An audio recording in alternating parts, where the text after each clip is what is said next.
Counseling services have always been an important part of Jewish Family Service. Our professional counselors are available for people to come in to talk about simple life problems and also more important and more significant problems in their life. Although there is no typical case, when I think of a counseling case where we really made a difference, I think about Naomi.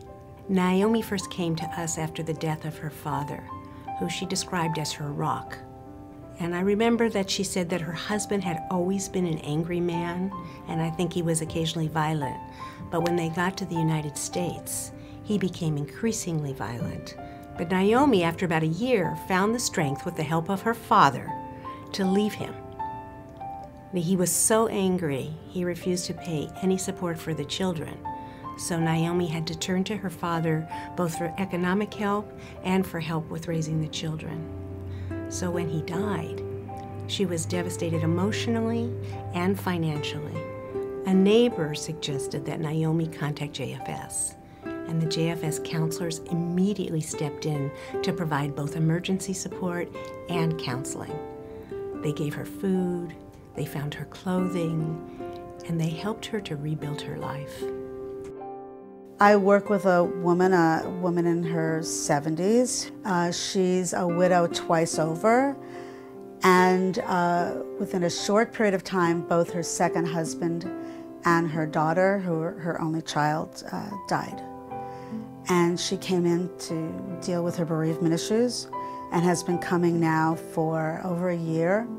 She started coming once a week and is now coming every other week, which means there's clearly improvement.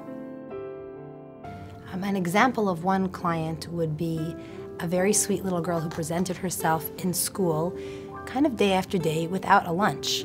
And it came to the attention of the teacher after a few days of giving them the best of what the office had to offer. It really became apparent that they needed a lot more help.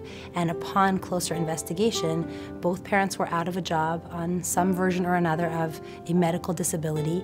And what we were seeing in school was just the tip of the iceberg. This family needed help purchasing and shopping for groceries. They needed the funds to do so. The parents needed the basic coping skills that would enable them to get through a day or a week in the life of their child. Carpools were askew or non-existent, and lunches, dinners, all of that was just beyond their ability to produce.